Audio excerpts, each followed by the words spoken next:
welcome to CUcast. I'm your host Ananya Thakur, and as Chandigarh University continues to bridge the gap between academia and industry, today we are going to dive into an insightful conversation with one of the most influential industry leaders, the CEO of Adani Green, Mr. Ashish Khanna. Hello and welcome to Chandigarh University, sir. How was your experience? So far, phenomenal. Very phenomenal. I think I've been here. This is my second time here, and I keep on getting myself more and more impressed with what is there. I wish I would have been 30 years younger and would have taken an admission here. My type of universities were a bit more different. We never used to have, even though I've been to IITs and other colleges too. We don't used to have this sort of infrastructure and thoughts, and the energies. Really phenomenal. My compliments to everyone who's contributing to it, especially the students. Definitely, that's very good to know. So let's start from your journey. You have worked in diverse sectors before this. So would you like to share your journey a bit, and how was your experience or any particular learning that you got from each sector that you worked in? I have been, yes, long experience. Started with the private industry, more on the infrastructure. Great experience. You come out of the college and you start learning things. More about the transition from a college to an industry or a corporate. That's a big, big experience which I got through. So you are all in learning. Everything is out. Everything is new. You think you are great, and then you realize you are nowhere in that corporate structure. And then you start learning about it, how the corporate moves, how your bosses likes you to behave, all those things. But on a serious note, one thing which was very intruding and was always heartening to see was how things are changing, but the core remains same.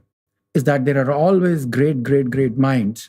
And there has been an experience from all sorts of people. It doesn't mean that your supervisor always knows the best.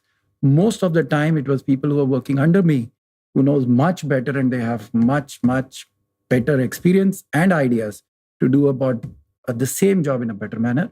That's great. And if I talk about Adani Green, energy sector often faces issues about sustainability and like environmental issues. And Adani Green is all about sustainability. So can you tell us a little about it? Well, I think it is not only about the sustainability, it is at the scale at which the company and the group chairman has thought about it. Currently we are working on a project which would be the world's biggest project at a single site. We can see that site from Moon 2 at a single site. So it's 30,000 plus megawatt of energy out there. And sustainability is not about renewable itself. Sustainability is at each and every component at which you work across. The other thing which Adani Green is and a group as such is doing phenomenally well, is the backward integration. We are not looking only to have projects. It's our own investments. And then a backward integration of having our own manufacturing units. The modules are made in this country. The wind turbines are made in this country by the company itself. And they are installed at various places. The current project which we are doing is 30,000 megawatt at one location. And that's phenomenal. We are talking about 528 square kilometer, 5 times more than the Paris as such. That's the scale and that's the vision. The vision is to be 50,000 megawatt by 2030. That's absolutely great to know, sir. Also, as we talk about sustainability, I'd like to know that how is Adani Green incorporating sustainability in the work culture? It's a great question. I love this new generation who goes so holistically about the thing, doesn't leave sustainability to renewables. So I think if you look at the whole culture, I will also talk about the gender diversity which is there. The whole control room today is being managed by the ladies there in that non-descriptive area, and they have come from all the hinterlands. If you ever see Khavda from Globe, you will realize there was absolutely nothing. Even in the office areas, even in the building, they are all greens. We have the platinum ratings for all of them. But I think it is not the matter of just the infrastructure which you create. It is also a matter of the thought processes which are going to be there. Am I working for the next generation? Is my habits are good for the next generation? I think the biggest challenge which we are not talking much about, but is being spoken at some forums as such, is this climate change is not going to hit me. I'll be very open to you. It's going to hit you and your next generation to the extent, if that comes true, which we all are fearing, will be devastating for a simple living. We are talking about islands and cities submerging into water. As we speak today, we are close to around 1.25, between 1.25 to 1.5 degrees Celsius increase in the temperature, the average temperature from a pre-industrial era. As we talk about your journey also, you have a lot of experience. So also there's a huge transition in the mindset of the employees and the upcoming generation. So what's your take onto it, and how have you seen the change, and how are you adapting to the transition? I think it depends on individual, but for me, it has been a phenomenal learning experience.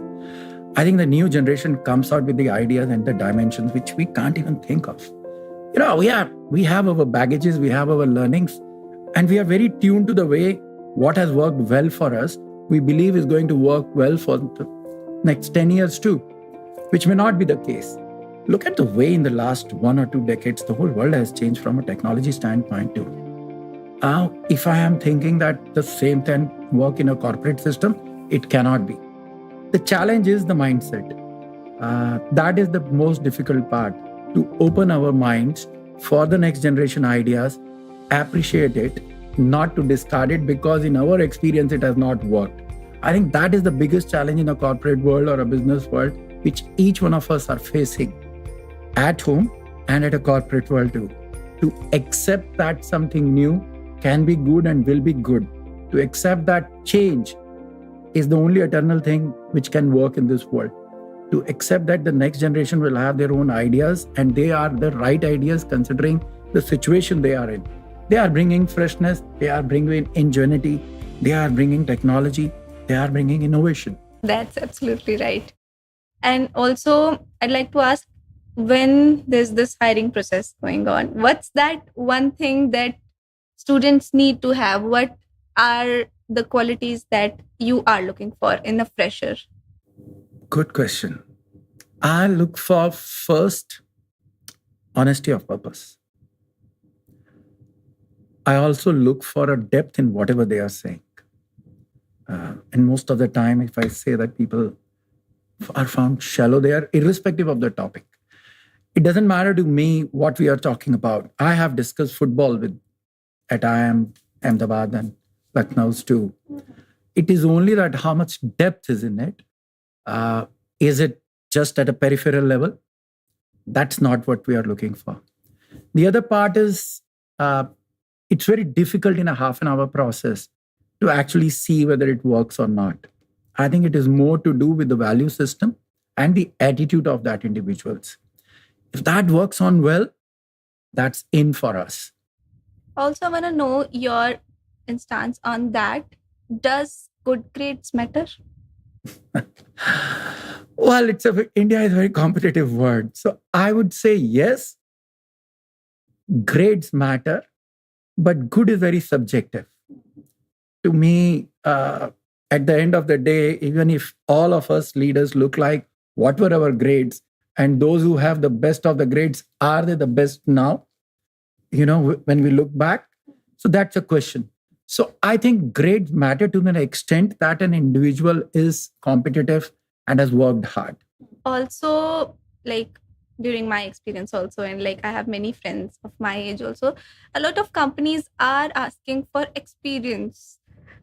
Like itni jaldi, itni young age mein, like where do we bring all that experience from? I can't comment on others, but I think I have a different proposition about experience.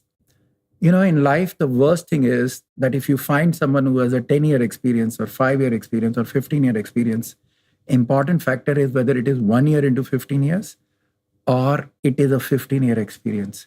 To me, asking someone with a 2-year experience and asking it, I think it is more to test his or her sincerity, honesty of purpose and an attitude, less to do about you can really break a brick wall there. You have a long way to go. That's how at least I look at it. That's good to know. Like your journey is so long. And along your journey, there must be some impactful moments that stuck with you throughout your life and which gave you some very important life lessons. So if you'd love to share those lessons with us. You're making me sound so old. But Okay. Okay. in any case, there are few things which I realize when you're working at the ground level and when you reach a higher level. Let's not talk only about the CEO. When you reach a right level, I realize, and in a crude way, your shit spreads. So you should be very constipated and be very sincere about what you are doing, because your actions, your words, and more importantly, if you ask me, words come cheap. Your actions are observed. You are observed. People are looking at you not only when you are speaking about it. They have their own inferences. And even if 1 out of 100 times you are out of your actual reality, they will observe it.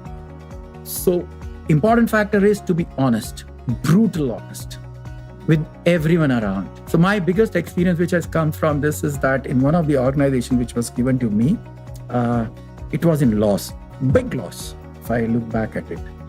I was made the CEO and that organization turned around. And then we also have an engagement score. So the first time the organization turned around, I was elated.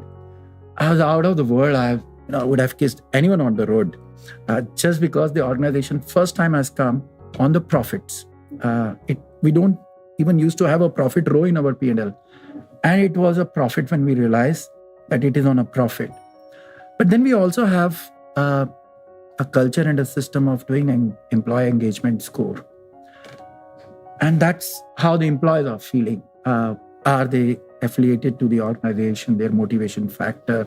There's a whole scientific study which every organization does. To my surprise, in that particular year, while I was thinking an organization which is in losses for such a long time, the moment it will come to profit in that particular year, next year, the score should have gone up high. One of the reasons the organization was not doing well was because of the employee was not that much engaged. That's my view. Surprise, surprise. In the year when we turn around, employee score was less than the previous year. Big lesson for me. Then I realized that a sustainable way, you can make profit because of certain businesses. The biggest lesson was the sustainable way to make an organization profitable on whatever value system it has or a vision it has. Important to have the employees' engagement. If you won't work on your employees or as a team, nothing else matters. You may be profitable 1 year or a loss another year. Biggest lesson, still working on it. It's still work in progress. Right. And to all the youngsters who want to join the corporate sector and who is new into the industry. So is there something like insight that you'd like to give that nobody has prepared them for? A thing that they will just get to know after they enter the industry?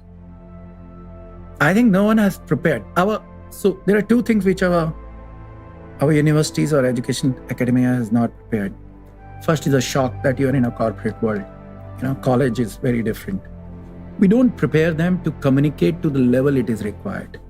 We prepare them for the technicalities or for the business and things like that. There is a huge amount of focus in a corporate world which comes out on how you communicate. It's what you are communicating matter, why you are communicating matter. Most of the time, we just undermine that it is only the who matters. Who matters, but at the end of the day, what and why are very, very important for them to actually showcase or represent what they are. And another advice, don't go with the flow. Make your own impression and make your own culture. That's right. That's absolutely great to know. And I think so that's it. Thank you so much. It was a great conversation. My and pleasure. It was an honor hosting you here with us at Chandigarh University. My pleasure. Thank you so much. Thank you so much, everyone. sir. Thank you.